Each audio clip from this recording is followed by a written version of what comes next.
Happy Easter natong tanan. Alleluia, alleluia. Ang atong Ginoo na banhaw mao kini ang kinadakuan nga piyesta sa Katoliko Romano nga simbahan.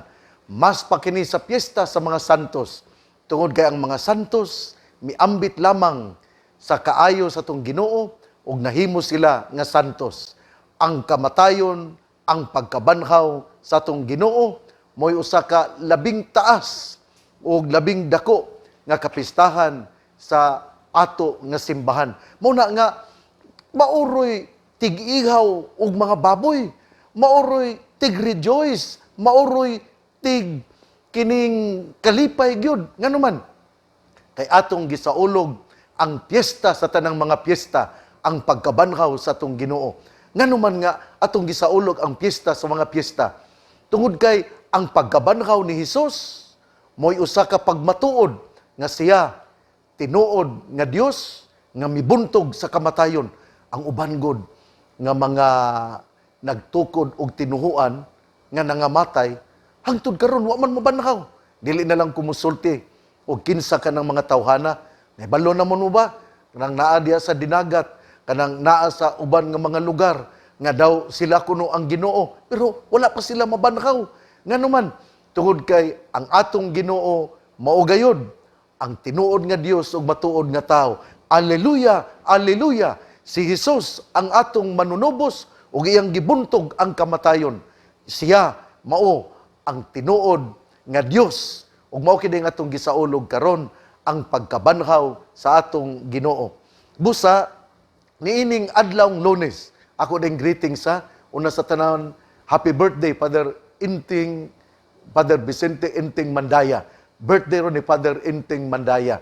Nya, happy Presbyteral Ordination Anniversary ngadto ni Father Francisco Jenny Villamor, ang kura paroko sa Talairon, Holy Cross Parish sa Talairon. Ako pong greetings sa Bernard Farm. Dito mi sa Sabado Santo, daw mi hike kami. Unya human sa mong hike, naghimo kami sa pag-ampo sa office readings, ingon man usab sa morning praise didto sa ilang kapilya. Pagka Domingo, sa Easter Sunday, ila pong gisaulog ang ilang piyesta. Pero ako yung pasalamat sa Bernard Farm nga ga-walking me, human sa among morning praise, human sa amo nga kining office readings, last April 3, 2021, at 7:40 a.m., ga-breakfast me. Ang mga pari nga miuban kanako didto sa Bernard Farm, sa Kinuman Norte, Ozami City, mao sila si Monsignor Boy Naron, Father Mario Magcanam, Father Diding Aguilar, Father Cody Sarinas, Father Daryl Rosales, Father JC Langgam, Father Dexter Banuelos, Father Michael Sinugbuhan, uban man usab ni Seminarian Jerry Lawrence Tautuan, ug sa akong driver si Mr. Louie Rodinas. Didto namo gihimo ang among pag-ampo sa chapel ni San Pedro Kalungsod sa Bernard Farm. Gasaulog usab sila sa piyesta kagahapon, Easter Sunday. Nya mo na nga salamat kaayo Ma'am Nori Bernard og Sir Kaloy Bernard sa Kinuman Norte, Ozami City, sa inyong pag-alaw nga kami muampo mugamit sa inyong kapilya. Unya salamat pod sa mainito ninyong pagtagad. Pinaagi nila ni Marcialisa Ongko, ni Tata Alforque, ni John, ni Anik Kunsos, ni Samuel Protasio, ni Denver Jan Aligrado, ug sa manag-asawa ug bana ni Inday ug Antonio Machon. Salamat kay Inday ha. Iya pag yung gitagaan ug kining gitawag og Arabia. Kana dayang Guayabanog tawag din nag-Arabia nila. Sa pagbisita namo sa Bernard Farm, gipadadaan pug ko og Arabia kining Guayabano or sa Binisaya pa dito sa Sugbo, Siko Carabao. Mo na nga salamat kaayo. Nya greetings pod ni Johnny E. Chavez, ang presidente sa San Miguel Chapel diya sa Kinuman Norte, Ozami City. Ako pod nga pasalamat ni Tilen og Boy Gonzales. Salamat kaayo kay sa Easter Sunday Gipadadaan jud ko nila og mga kini kunong Easter egg ug uban man usab nga makaon. Busa Boy ug Telen Gonzales, salamat kaayo. Nining adlawng Lunes, Abril 5, atong kutloon o atong pamalandungan ang Ebanghelyo sumala ni San Mateo. Ang mga babay minali pagbiya sa lubnganan nga nangahadlok apan nangalipay ug nagdagan sila aron pagbalita sa iyang mga tinun-an. Unya kalit nga misugat si Jesus kanila ug miingon, ang kalinaw magauban kaninyo. Miduol sila kaniya ug mihikap sa iyang mga tiil ug misimba kaniya. Si Jesus miingon kanila, ayaw kamo kahadlok. Adtua ang akong mga igsuon ug padtua sila sa Galilea ug didto makita nila ako. Samtang nanlakaw ang mga babay, pipila sa mga sundalo nga nagbantay sa lubnganan na mauli sa syudad o gisuginlan nila ang kadagkuan sa mga pari sa tanan nga nahitabo. Unya ang kadagkuan sa mga pari nakigtagbo sa mga punuan sa mga Hudiyo aron paglaraw sa ilang buhaton ug ang mga sundalo gisobornuhan nila og daghang kwarta ug giingnan, ipanugilo ninyo sa mga nga sa pagkagabi ang iyang mga tinun-an miadto sa lubnganan ug gikawat nila ang iyang lawas samtang nangatulog kamo. Ug kun kini mahibaw-an sa gobernador, kami nay mag-igo pagsulti kaniya ug wala na kamoy angay nga kabalak-an. Gidawat sa mga gwardiya ang kwarta ug ilang gituman ang gisugo kanila. Hangtod gayud karon mao kini ang taho nga gipakaylap sa mga Hudiyo. Ebanghelyo sa Ginoo, daygon ikaw o Kristo. Una sa tanan, ato gining bantayan ha, nga ang mga babae mao'y miadto sa lubnganan. Si Maria Magdalena, ang inahan ni Cleopas, o usa sa mga babae. Kanang tulungan sila ka mga babae. Kanang nindot kaayo ba? Kay ang mga babae mao'y miadto sa lubnganan. Importante kaayo kini nga usa ka eksena din ang mga babay mo miadto sa lubnganan. Tungod kay niadto gong panahon sa Old Testament o ngadto sa Bag-o nga Testamento, ang mga babay wala may kredibilidad. Ang mga babay walay authority nga musulti dinha sa sosyedad. Apan dinhi atong makita nga ang mga babay gihatagan og katungdanan. Always remember that women before were considered as property and they could not talk and explain, they could not say something in society. Unya karon sila ang miadto sa lubnganan. Una sa tanan, ngano gyud kang miadto magyud ni ang mga babay didto sa lubnganan. Sa akong pamalandong, ang mga babae god sila nakadungog nga ang Ginoo miingon, patyon ako, apan sa ikatulo ka adlaw mabanhaw ako. Tingali instinct yun sa mga babae to inquire and verify kung tinuod ba gayud ang gisulti sa atong Ginoo nga siya mamatay, siya sakiton unya mamatay, apan mabanhaw siya. Kuyaw kining mga instinct sa babay because they will really verify and inquire. Ug mao kini ang gihimo sa mga babae karon. Kana bang ilang susihon, ila bang paningkamutan nga ilang mahibaw-an kun do na bay kamatuoran ang gisulti sa atong Ginoo. Tingali ang mga babae kining mga bayhana do na gyapon pagduha-duha kun kinsa si Hesus. Mao na nga miadto sila sa lubnganan to inquire and verify if Jesus indeed was honest and truthful in telling that after He would die, He will rise. Dunay resurrection. Ug ang mga babay miadto sa lubnganan. Ug sa diha nga niadto sila sa lubnganan, indeed, they discovered the empty tomb. Ug diha nanagan sila apan puno usab sa kalipay. Nganong nanagan man sila? Nahadlok sila doon na po sila'y kahadlok. Pero samtang doon na po'y kahadlok, naapod ang kalipay. Tungod kay nagmatinod anon, o aduna gyoy palabra di honor ang atong Ginoo ng iyang gisulti nga siya mabanhaw. Samtang sila nagdagan, ang Ginoo miadto kanila, misugat kanila si Hesus ug miingon, ang kalinaw magauban kaninyo. Nindot kay ning Ginoo, no? Kay kung kita makatagbo gali sa Ginoo, kita hatagan gayud sa kalinaw. Muna nga kung ang Ginoo magpuyo sa atong kinabuhi, kung ang Ginoo anaa sa ato nga kinabuhi, makaangkon yung tagkalinaw. Pero kung wala gali ang Ginoo, magdibal ang atong huna-huna. Dili ta makakonsentrate. We are confused. Unya, daghan ta og mga panghuna-huna, hangtod nga dili ta makafocus. It is only when God is in us that we will rejoice and we have peace of mind.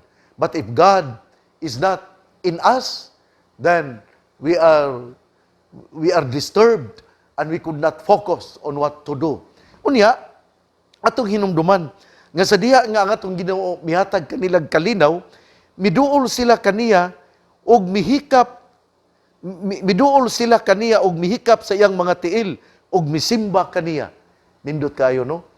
Ang uban nga mga istorya si San Mateo, Saint Matthew allowed the women to touch his feet. Pero sa uban nga mga istorya, ang atong Ginoo miingon, ayaw paghikap kanako kay wala pa ako makasaka sa langit. Unsa nga numan nga si San Mateo mialaw man nga ang mga babay muhikap kaniya. This is again to open the mind of our people that indeed women are also human beings. Nga dili sila propiedad. Doon na sila'y dignity.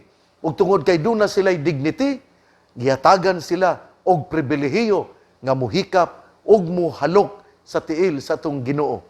What a privilege. What a gesture of gift. Gasa man to nga gihatag sa Ginoo. Unya, mao kini ang Ebanghelyo ni San Mateo nga ang mga babay gihatagan og pribilehiyo nga muhikap og musimba kang Hesus. Atong kuano na nga ang uban nga mga kining gospel writers wala biya mualaw nga muhikap sila sa tiil sa atong Ginoo.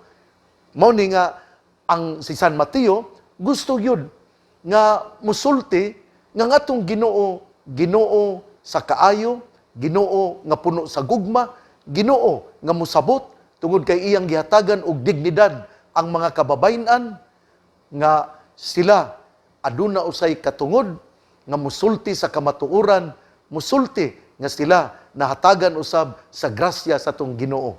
Muna nga kanabang dili yun nato pod ipaka-small ang mga kababayen-an tungod kay sila pod doon na yun sila'y gahom, doon na pod sila'y kining pamaagi aron sila mahatagan pod og dignidad. Ug mao kini ang gihimo sa ato nga gospel writer dinhi ni San Mateo. Unya mingon ang atong Ginoo, mingon siya, ayaw kamo kahadlok. Adtua ang akong mga igsuon, ang mga apostoles, ug ingna sila nga moadto sila sa Galilea ug didto makita nila ako. Kining importante kayo ning Galilea.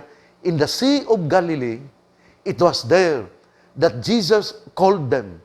Didto sa dagat sa Galilea, ang atong Ginoo mitawag sa mga apostoles. Ug giingnan sila, from now on, you will no longer catch fish. You will be catching men. You will be fishers of men. Sa ato pa di ay, ang atong Ginoo miingon sama nga sila gitawag didto sa Galilea, didto sa dagat sa Galilea, nga mamahimo sila nga mga apostoles aron madagat sa katawhan, karon usab mangadto sila sa Galilea aron ilang sublion paghandom ang ilang tawag. Kining nindot kayo ni nga kada bitawng pamaagi, kada bitawng kita bitaw nga mohimo bitaw sa ato nga reunion, kada bitaw muadto bitaw ta sa school reunion, mura pag mubalik ta sa kagahapon, mubalik ta og mubalik pod ang atong pagka high school, nga ang atong mga kauban mutan-aw ta daw mga batan-on lang gihapon. Ug mao kini ang gihimo sa tong Ginoo. Iyang gipabalik ngadto sa dagat sa Galilea aron ilang tan-awon ang ilang unang panagtapok, ang ilang unang panag-istoryahanay, ang unang gisulti sa tong Ginoo nga sugod karon mamahimo na kamo nga mga fishers of men and women. Managat na kamo sa mga tao. Kada bitawng nindot man na kayo bitaw kana bitaw the first thing that you did. Kada bitawng primero ato na lang ning istoryahan, nindot mo yung handumon ang imong kanang mga kagahapon, ang imong first kiss, ang imong kining first love, nya kini bang first love never dies gyud na. Unya, unsa mo gyud primerong gisulti sa imo nga kining imong trato? Tingali ang imo yung mahinumduman nga gipig-i tingali ang imong kamot. Unya, gihikap ang imo nga naong, gitutukan ikaw, unya gihagkan ikaw. Ayaw lang mo tanging Malaysia. Kay kining halok, timaan man kini sa gugma nga puno sa gugma. May pagaingnon pa sa mga magbabalak nga nagsalimuang sa gugma. Nya kuyaw kinang nagsalimuang sa gugma kay padayon man na kung magsalimuang ka, mabuang ka gyud. Pero ako lang nagihatag og komedya. Pero ang punto din ni mao, the first is always lasting. The first kiss, the first salary that you received from the office, the first promotion, the first time that you have focused in looking at your kining crush nimo, kining tanan, kining mga first, dili gyud nimo kalimtan. Ug mao kini ang gihimo sa tong Ginoo. Tungod kay didto sa Galilea iyang gitawag ang una, ang first nga mga disipulo didto pod sa dagat sa Galilea, iya pong gibag-o ang mga handurawan sa mga apostoles aron magmainiton sila nga mo palanog, muhimo sa pagwali bahin sa pagkabanhaw sa atong Ginoo. Unya, ang nindot kayo dinhi kay samtang nanlakaw ang mga babae, unya ang mga sundalo pod nahadlok. Unya paghadlok, tungod kay nahadlok ang mga sundalo, miadto sila sa mga kadagkuan, sa mga pare ug ilang gisulti ang nahitabo. Unsa man ang ilang mga leader. Ang mga leader gisubornuhan ni noon sila og kwarta og giingnan, ang inyong isulti ha mga sundalo, ang inyong isulti mao nga pagkagabi gikuha ang lawas sa Ginoo ug kining kami lang unyay musulti sa mga Romanhon, sa mga gobernador aron kamo free na kamo. Kini bang mga leader ba nga musulti og dautan? Kini bang leader nga kini bitawng mupakuyanap og fake news kadili gyud maayo? Kinahanglan gyud ang leader gyud musulti gyud unsay tinuod. Bisag sakit, pero mao man ni ang kamatuoran. Mao pod kini dina sa panimalay. Ikaw amahan, ikaw inahan, leader ikaw.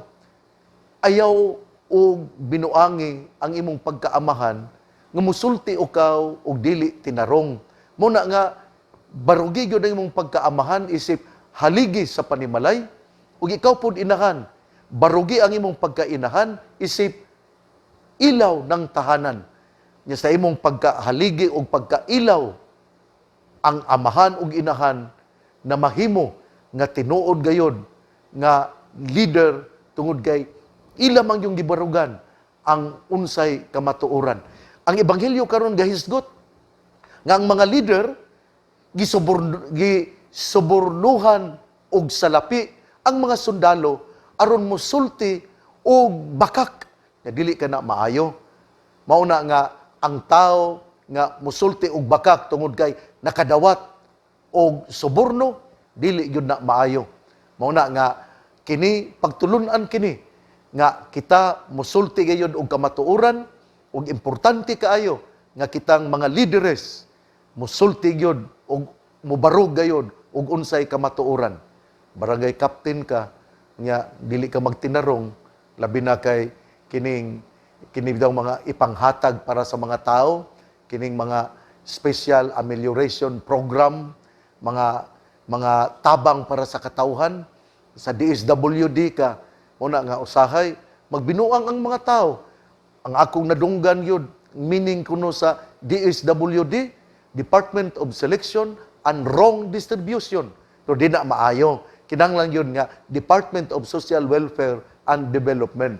Nga mauna, DSWD, paningkamuti yun ninyo, nga tinarong yun mo, para dili mo binuangan sa mga tao. Mga tao biyan usam na ko pagkahibalo kung kining wala pa ko istoryahe sa mga tao. Ang mga tao man mismo mingon nga DSWD, dili man na sila, di man na sila mutabang gyud sa mga nagkalisod-lisod. Magpili man lang na sila.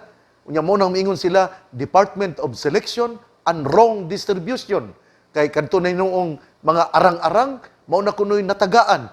Pero ang pobre, sa tanang mga pobre, mao na hinuon ang wala hatagi.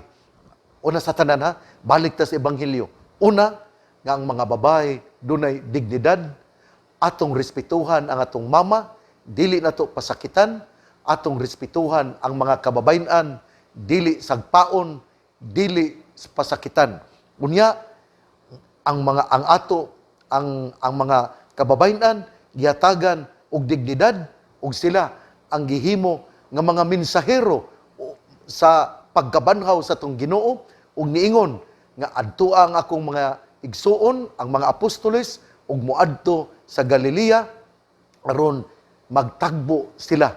Unya ikatulo nga kita gipahimangnuan nga ang mga leaders kinahanglan gyud dili magbinuang, unya mosulti sa kamatuoran, dili subornuhan ang mga tao aron mosulti dautan ug mohimo og pamakak.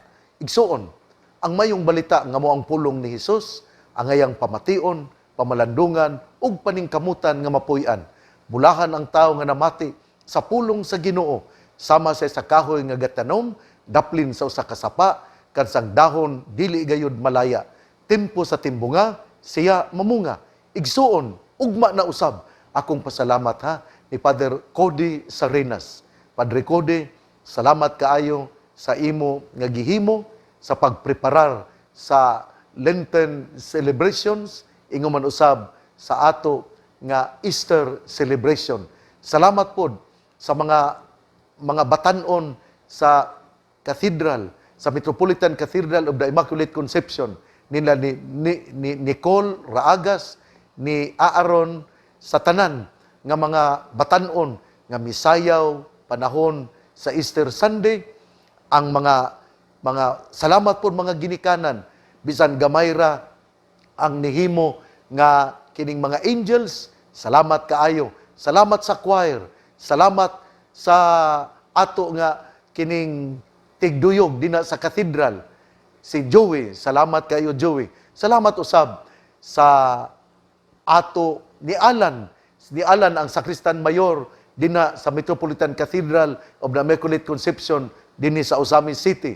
Salamat po ni Mr. Manuel Ronquillo Jr., ang ato nga program director sa DXDD, nga sa kanunay mo alayon o mo serbisyo gayon kanato pinaagi sa paghimo niini nga live stream dinha sa DXDD og sa tanan aron makita og madungog ang ato nga pulpito sa kahanginan aron masibya gayod ang maayong balita.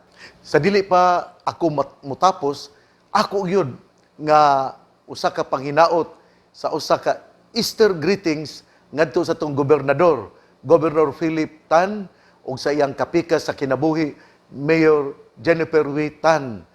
Ngadto usab sa tong vice gobernador, si Honorable Aurora Virginia Gigi Almonte, ug sa iyang kapika sa kinabuhi, si Vice Mayor George Almonte. Ako pod nga Easter greetings ngadto ni Congressman, Deputy Speaker Congressman Henry S. Waminal, ni Congressman Diego T. o ni Congressman Ben Canama. Ako pod nga Easter greetings ngadto sa tong mayor ug sa iyang kapika sa kinabuhi, si Mayor Ando Waminal o sa iyang kapika sa kinabuhi. Ako gayod nga pasalamat sa atong mga elected officials because they are really giving their best, and we continue to pray for you so that you can also continue to give the best to the people of Misamis Occidental. Salamat, mabuhay ang atong mga elected officials. Salamat sa inyong paghimo sa mga mehuras aron ang katawhan magmalipayon. Salamat, Deputy Speaker Congressman Henry S. Waminal, sa imong kaayo sa Segundo Distrito. Ang Dios nga nabanhaw, magapanalangin kanato tungod kay si Mama Mary sa kanunay nagaampo usab kanato, si Mama Mary nga gisangpit nga Birhen sa kuta. Natong tanan, Happy Easter. Ang Ginoo magapanalangin kanatong tanan. Sa ngalan samahan sa Anak ug sa Espiritu Santo. Amen. Mabuhay ang Hesus nga nabanhaw. Happy Easter natong tanan. God bless. Happy Easter.